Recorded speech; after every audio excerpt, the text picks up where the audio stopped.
Hi friends, welcome to my channel. జై శ్రీరామ్. నేను మీ Mangalakshmi. Ramtha book చదువుకుంటున్నాము. విశ్వంలోని గురువులందరికీ కూడా నా ఆత్మ ప్రణామాలు, కృతజ్ఞతలు. రామ్తా మాస్టర్కి శతకోటి ఆత్మ ప్రణామాలు, కృతజ్ఞతలు. నాకు జన్మనిచ్చిన నా తల్లిదండ్రులకి నా ఆత్మ ప్రణామాలు, కృతజ్ఞతలు, పాదాభివందనాలు, ధన్యవాదాలు. Thank you, thank you, thank you friends. Ramtha master సమక్షంలో నేను బుక్ చదువుతున్నాను. ఆయన నా ముందే కూర్చొని ఉన్నారు. దైవపు ఉనికి. మీ ఊహలకి అందనంత గాఢంగా దైవం మిమ్మల్ని ప్రేమిస్తుంది. మీ జీవశక్తి అది కనుక, మీరు చరించే క్షేత్రమే అది కనుక, మీ శ్వాస అది కనుక. నా ప్రియ సహోదరులారా, యుగాల నుంచి జగత్ ఆధార దైవాన్ని ఓ కఠిన భీకర శాసకుడిలా చిత్రిస్తూ జరిగిన బోధనలే జరిగాయి.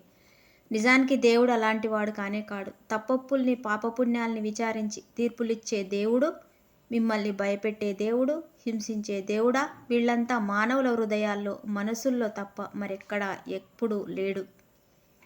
కొందరిని మాత్రమే రక్షించి కొందరిని మాత్రమే ఉద్ధరించే దేవుడిని సృష్టించింది కూడా మానవుడే. అటువంటి దేవుడు మానవుడి దేవుడే, మానవుడి ఊహ మాత్రమే. నాకు తెలిసిన, నేను ప్రేమిస్తున్న, నాలోంచి ప్రవహిస్తున్న జీవాధారం, నా ఉనికి సామ్రాజ్యమే అయి ఉన్న దేవుడు పరిపూర్ణుడు. ఏ తీర్పులను చెయ్యని ప్రేమమూర్తే మరేది కానీ సర్వస్వము అయిన అన్యమే ఆ దివ్యత్వం. మీ ఊహలకు అందనంత గాఢంగా దైవం మిమ్మల్ని ప్రేమిస్తుంది. మీ జీవశక్తి అది గనుక, మీరు చరించే క్షేత్రమే అది గనుక, మీ శ్వాసే అది గనుక, మీ దేహ ఛాయ, మీ కంటి వెలుగు, మీ మృదు స్పర్శ ఆ దైవమే. మీరు జీవిస్తున్న ప్రతి క్షణంలోనూ ఆ దివ్యత్వమే ఉంది. మీ ప్రతి ఆలోచనలో, మీరు నిర్వర్తిస్తున్న కర్మల్లో, మీ ఆత్మ చీకట్లలో సైతం ఆ దివ్యత్వమే ఉంది.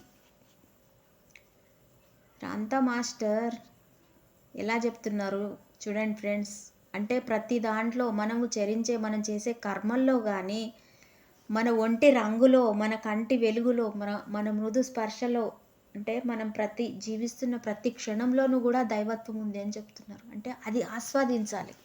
అప్పుడే కదా మనం పూర్తి జ్ఞానస్థితిలో ఉంటాం, ఏ దానికి లొంగని స్థితిలో ఉంటాం, ఈ అర్షడ్వర్గాల వలలో పడకుండా ఉంటాం కదా. సర్వస్వము తానే అయి ఉన్న మహాశక్తి దైవము.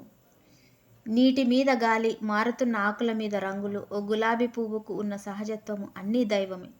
కైగిల్లో ఉన్న ప్రేమికుల జంట, కేరింత నవ్వులతో అలరారే పసివాళ్ళు, కురుల మీద మెరుపులు సైతం దైవమే. ఉదయిస్తున్న సూర్యుడు దైవమే. పొందికగా ఉంటున్న కీటకము, వినయంగా వినీలాకాశంలో విహరిస్తున్న విహంగము, రోత పుట్టించే క్రిమి కూడా దైవమే. చైతన్యమే, రంగులు, శబ్దము, కాంతి అన్నీ దైవమే. అనుభూతే దైవం, ప్రేమే దైవం, ఆనందమే దైవం, దుఃఖము దైవమే. మనము రోత పుట్టించే చిన్ని ప్రాణాలు ఉంటాయి, చిన్ని కీటకాలు ఉంటాయి, అందులో కూడా దైవమే ఉంది, అది దైవమే. వినీలాకాశంలో విహరిస్తున్న విహంగం, రోత పుట్టించే క్రిమి, పాప అన్నీ చైతన్యం, రంగులు, శబ్దము, కాంతి అన్నీ దైవమే. మన అనుభూతి చెందేది కూడా దైవమే. మన ఆనందం, దుఃఖం కూడా దైవమే. అనంతంలోని సమస్తము మీరు కొలిచే దైవమే. ఈ ఉనికి మొత్తం అనంతంలోని సమస్తము మీరు కొలిచే దైవమే. జగత్పిత అని మీరు అనుకుంటున్నది ఆ దైవాన్ని. సర్వస్వ జీవనం, సర్వస్వము మీద ప్రేమ ఆ దైవమే. ఎక్కడో ఏ ధర్మాసనం మీదో కూర్చొని అందరి పాపపుణ్యాలను విచారించి తీర్పులిచ్చే ఏ ఒక్క వ్యక్తో కాదు దైవం అంటే. జీవ సర్వస్వము ఆ దైవమే. అనుక్షణం అవిశ్రాంతంగా సంభవిస్తున్న అన్ని స్పందనలు ఆ దైవమే. ఈ ఉనికిలో నిరంతరంగా, శాశ్వతంగా ఏది ఉంటుందో అదే దైవము. జీవితం నిర్దయతో మిమ్మల్ని శిక్షిస్తుందని మీరు అనుకుంటున్నారా? కానే కాదు. ఎందుకంటే మీరు ఎవరో అదే ఆ దైవం కనుక. మిమ్మల్ని మరెవరినో విచారించి న్యాయ నిర్ణయం చేయాల్సి వస్తే ఆ దైవం తన్ను తాను శిక్షించుకున్నట్లే. ఎవరో చెప్పింది విని మనల్ని శిక్షించే దైవం కాదు. ఆ మహాప్రజ్ఞ అలాంటి పనిని ఎందుకు చేస్తుంది? జగత్పితగా మీరు కీర్తిస్తున్న ఆ జీవాధార ప్రాణశక్తికి మీ తప్పొప్పుల్ని ఎంచే సామర్థ్యం కూడా కనీసం లేదు. ఏ వ్యక్తిత్వము స్వరూపము దానికి లేదు కనుక స్వయంగా తనలోని ఏ అంశాలను నిశితంగా గమనించి వాటిలోని తప్పొప్పుల్ని మంచి చెడులని పూర్ణత్వాన్ని పరిమితాన్ని గుర్తించగల అహంకారం దానికి లేనే లేదు కనుక దైవం శుభాశుభాలకు అతీతము, సవ్యాలకు దైవం అతీతం. పరిపూర్ణత్వం అన్నది కూడా ఒక హద్దుని సూచిస్తుంది కనుక అనంతంగా విస్తరించి కొనసాగుతూ, అనంతంగా పరివర్తితమవుతూ, అనంతంగా ఉప్పొంగుతూ దివ్యత్వం పరిణమిస్తూ ఉంటుంది కనుక దైవం ఆ పరిపూర్ణత్వం పరిధికి కూడా లోపడదు. ఉన్నదున్నట్లుగా ఆ దైవం ఉంది. మీ ప్రియ దైవానికి కేవలం ఉండటం మాత్రమే తెలుసు. తక్కినవన్నీ ఆ దివ్యత్వాన్ని సదా ప్రకటిస్తూ కీర్తిస్తూ ఉంటాయి. ఆ తండ్రికి ఏ చెడు కనిపించదు. అన్నిట్లోనూ ఆయనకు స్వయమే కనిపిస్తుంది. ఏ వైఫల్యాలు ఆయనకు కనిపించవు. శాశ్వతంగా కొనసాగుతున్న తన ఉనికి ప్రస్తుతం మాత్రమే ఆ దైవానికి కనిపిస్తుంది. మీ జీవిత కుసుమాల్ని, మీ హింసలను మీరే సృష్టించుకుంటున్నారు. ఆ ఆనంద ఆక్రోశాలు ఆ రెండు దైవమే అయి ఉండి ఆ రెండింటిలోని ఉచ్చ నీచాలను, తప్పొప్పుల్ని, మంచి చెడులని నిర్ణయించి ఏ తీర్పును అది చెయ్యదు. ఉనికి మాత్రంగా దైవం ఉంటుంది. ఉన్నదున్నట్లుగా దైవం ఉంటుంది. దైవం అలా ఉంటున్నందువల్ల ఎంతో శుభమే చేకూరుతుంది. అలా ఉండకుండా మనుష్యులు సృష్టిస్తూ ఉన్న దేవుళ్లలాగా ఆ దివ్యత్వం ఉండి ఉన్నట్లయితే మీలో ఏ ఒక్కరికైనా ఆ స్వర్గధామము ద్వారం దరిదాపులకు చేరగలగడం కూడా అసాధ్యమే అయి ఉండేది. ఈ మనుషులు చేస్తున్న దేవుళ్ల దృష్టి పరిధిలోకి మీలో ఏ ఒక్కరూ రాగలిగే వాళ్లే కానే కారు. అనంతము, శాశ్వతము, మహోన్నత నిత్యతత్వమే నేను తెలుసుకున్న దైవము. ఆ నిత్యతత్వమే జగత్పిత నామంతో కీర్తించబడుతూ ఆ దివ్యత్వాన్ని, జీవ వ్యాపారాన్ని ప్రకటిస్తూ జీవిత వేదికగా స్థితమై ఉంది.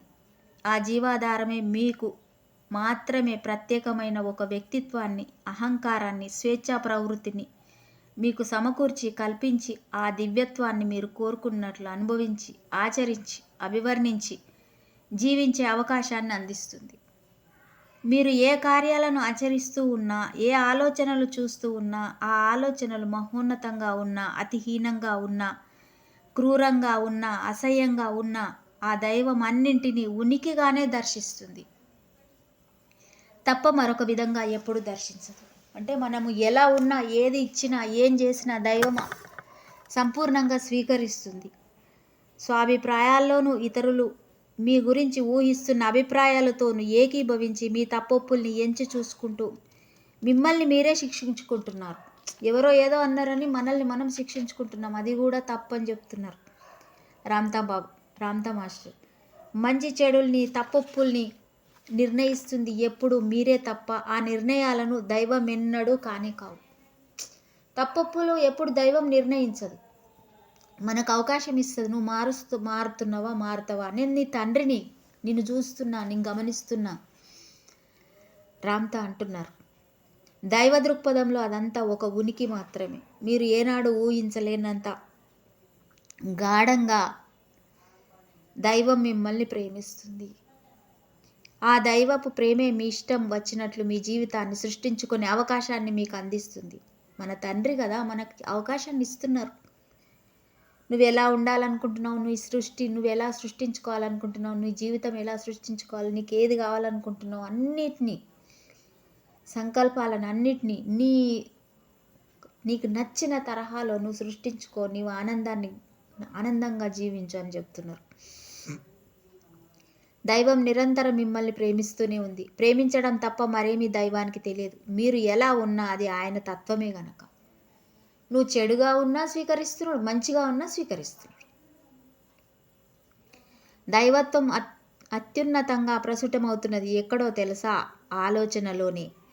ప్రజ్ఞ పరాకాష్ఠలో సర్వస్వాన్ని ఇప్పుడుంటున్న వాటిని ఇక ముందు రాబోయే వాటిని కూడా సృష్టించేది ఆలోచనే అని తెలుస్తుంది. ఆలోచన అన్న పదార్థం నుంచే సర్వస్వము సృజింపబడుతుంది.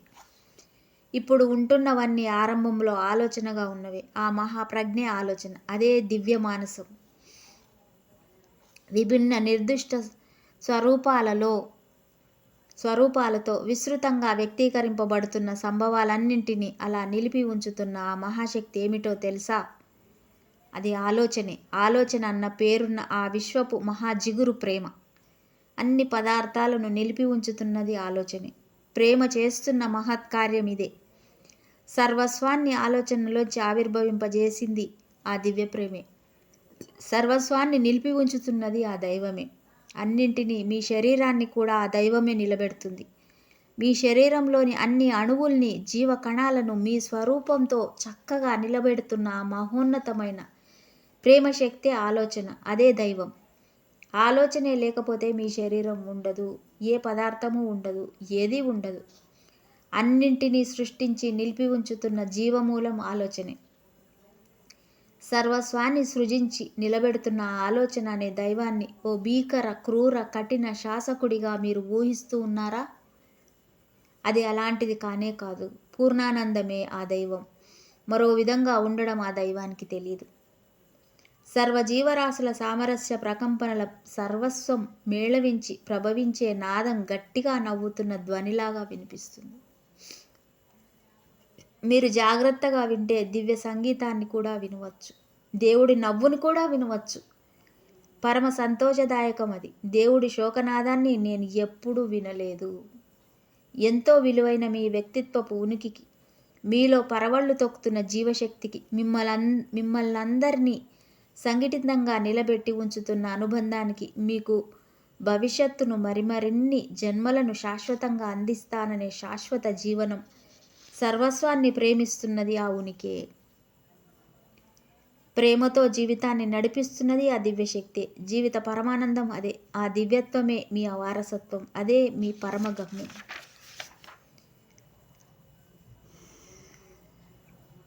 Thank you friends. Thank you.